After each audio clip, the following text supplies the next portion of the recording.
શ્રદ્ધા તો હોવી જ જોઈએ. તમે જેને માનતા હો, તમારો સદગુરુ હોય, માતાજી હોય, ભગવાન વાતું કરવાવાળા ભલે કરે.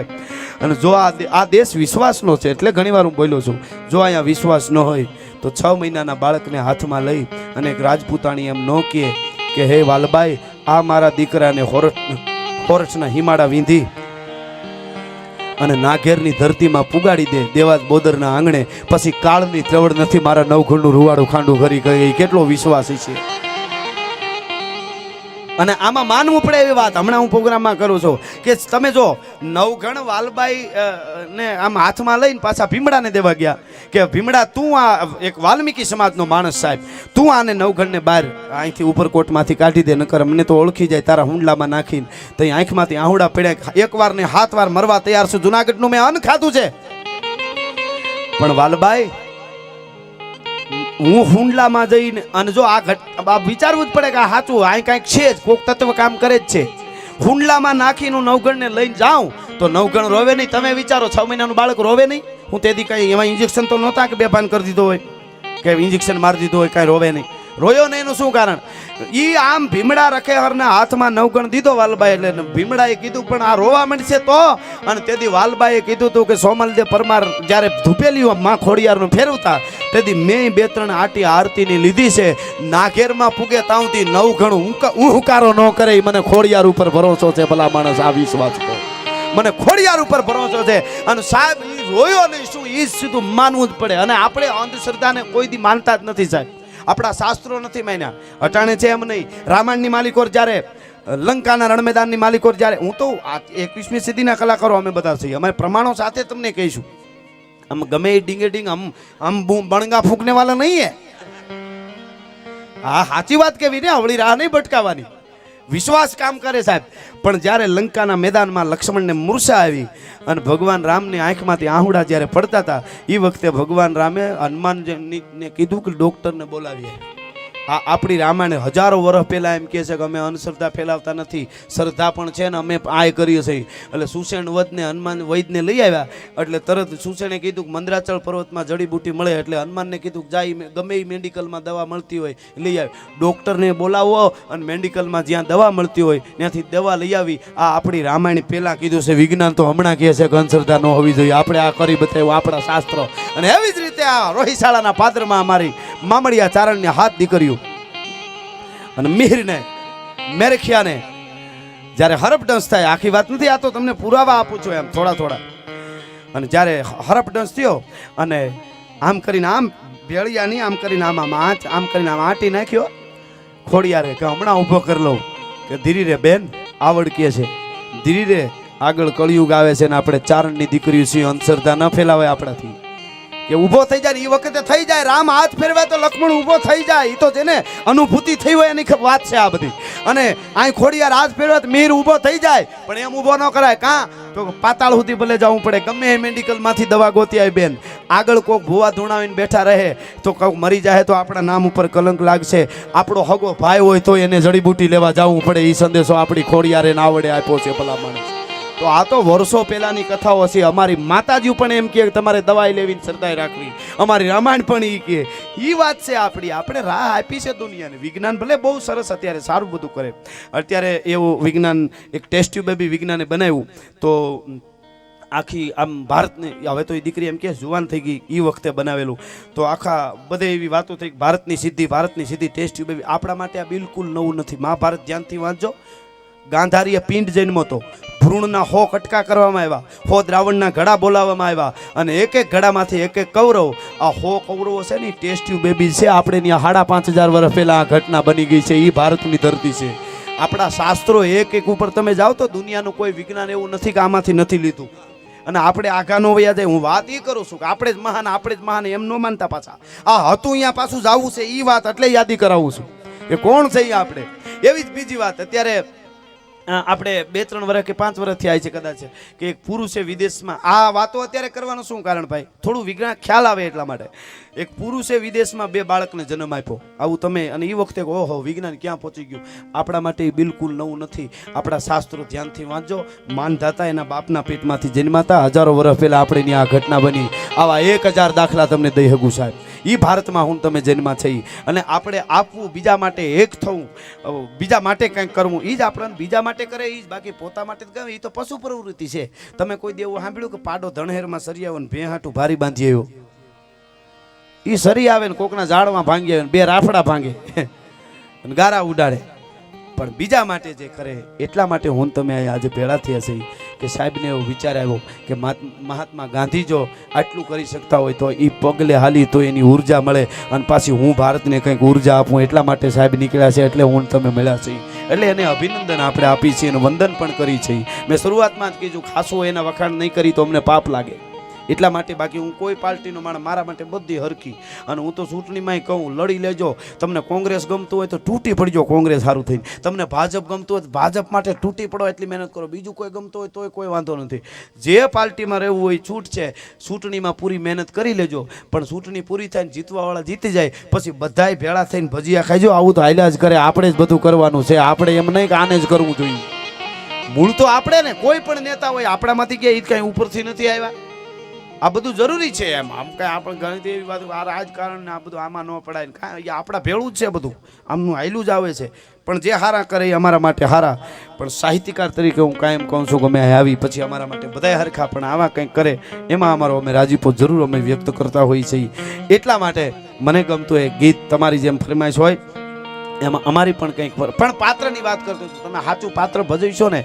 જો સ્વર્ગ આપણે જોયું નથી, સ્વર્ગમાં તો શું હોય આપણને ખબર નથી, પણ અપચરાઓ, નાસ્તીઓ ને એવું બધું ત્યાં તો અનિમિષ છે. આપણા શાસ્ત્રો તો એમ કે મટકા નહીં મારવાના, એમને બેહવાનું, નૃત્ય જોયા કરવાનું. કેટલાક વર્ષો સુધી જોવો તમે, આવું કાંઈ જળામણા સ્વર્ગમાં છે જ નહીં. ઉત્સવો કાંઈ નહીં. આવી યાત્રાઓના આ પદયાત્રાઓ ને એવું કાંઈ નથી. આવા ઉત્સવો છે જ નહીં ત્યાં. કોઈ દી તમે સાંભળ્યું કે રંભાને પેટે ઇન્દ્ર મહારાજને ત્યાં દીકરો આવ્યો અને પ્રોગ્રામ રાખ્યો ડાયરો, એવું સાંભળ્યું? કાંઈ નહીં. અહીંયા બધું છે જે છે એ અહીંયા તમને ભાઈ તરીકેનો, બાપ તરીકેનો, દીકરા તરીકેનો, હાળા તરીકેનો, હારા તરીકેનો કોઈ પણ પાત્ર મળ્યું હોય, ગુરુ તરીકે, શિષ્ય તરીકે, હાવ તરીકે, વહુ તરીકે, દીકરી તરીકે, મા તરીકે, ભાઈ તરીકે, ભત્રીજા તરીકે પાત્ર જે મળ્યું છે એ પાત્ર પૂર્ણ રીતે ભજવી જાઓ એટલે સંસાર સાગર તરી જાઓ. પછી ભવ સાગર એને તારો હોય તારે, નકર પાછા આવીને પ્રોગ્રામ કરીશું, અહીંયા ક્યાં હાકડ થાય છે ને મોજું કરીશું સાહેબ.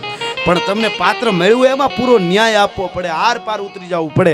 તમે 20 ફૂટના અહીંયા 5 ખાડા કરો ને તો પાણી ન આવે, પણ 100 ફૂટ વયા જાવ તો કદાચ આવી જાય. અમુક જ્યાં 100 ફૂટે પાણી આવતું હોય ત્યાં તો આવી જાય. એમ જેમાં તમે ઉતરો, કદાચ રેકડી આંકતા હો તો એમાં આર પાર ઉતરો તો કંઈક કરી શકશો.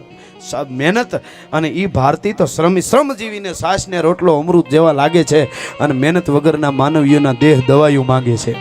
એટલે પાત્રની વાત આવેલી. એક પ્રસંગ પછી મારે જે ગીત મારે કેવું છે, ભાવનગર નજીક છે એટલે મૂળજી આસારામ અને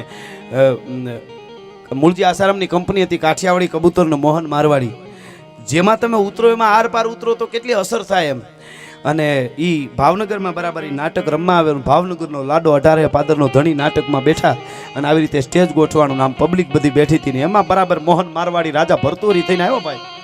પણ એવું પાત્ર ભજવું આબે ઉબ પબ્લિકને એમ થઈ ગયું કે અમે ઉજ્જૈનમાં બેઠા છીએ. અરે મહારાજ ભાવનગર ઠાકોરને એમ થઈ ગયું મને એક રાજા ભરતુરી આજ મને મળવા આવ્યો છે. શબ્દ એક નવસરે મેદની સ્તબ્ધ, એવી એની કલા ભાઈ મોહન મારવાડીની. ભાવનગર ઠાકોરને મોજના તોરા છૂટી ગયા. તોડો પગમાંથી કાઢીને આમ કર્યો ઘા, લે તને દાનમાં આપું છું હોનાનો તોડો. તરત લઈને હામો ઘા કર્યો, મારાથી નથી જોતો મને ન દેતા. ભાવનગર મહારાજ તો કાંઈ બોલ્યા નહીં, પણ આજુબાજુ વાળા મીડિયા કરવા મહારાજનું ઘોર અપમાન. શા કરતા કેટલું ગરમ હોય ને, વાંધો એ છે એ મીડિયા કરવા. બોલો ઘોર અપમાન, કે મહારાજનું ઘોર અપમાન. ધીરજ બહુ અઘરી છે. ધીરજ નો રહી. ઓલા માસ્તર નહીં, એક માસ્તર બ્લેકબોર્ડમાં લખીને વયા ગયા, ધીરજના ફળ મીઠા છે. બહાર આટો મારી અને ઘડીક પછી પાછા આવ્યા ને તો એક તોફાની છોકરો છે, નીચે લખીને આખ્યું ખાટા છે. તો માસ્તર આવીને જોઈને કે કોણે લખ્યું? કયો છે તોફાની? આ કોણે નીચે લખ્યું? ધીરજના ફળ મેં મીઠા લખ્યું, નીચે ખાટા છે. કોણે લખ્યું? છોકરો ઊભો થયો, રેડિયન એરિયલ જેવી સોટલી ગામડાનો. એ કે મેં લખ્યું. પાહેજીને એક નાખી. કેમ આવું લખે? તો કે સાહેબ લખી શકાય, તમારાથી રહી? ધીરજના ફળ મીઠા છે, તમારાથી ધીરજ રહી? હા, બહુ અઘરી વાતું છે. વાતું કરવી હેલી છે ને કરી બતાવવું હેલું છે. પદયાત્રાની વાતું થઈ શકે પણ નીકળી જવું એ બહુ અઘરું છે સાહેબ. હા, એટલે એકવાર મનસુખભાઈને જોરદાર તાળીઓથી આપણે બધા ફરીવાર બતાવીએ ને.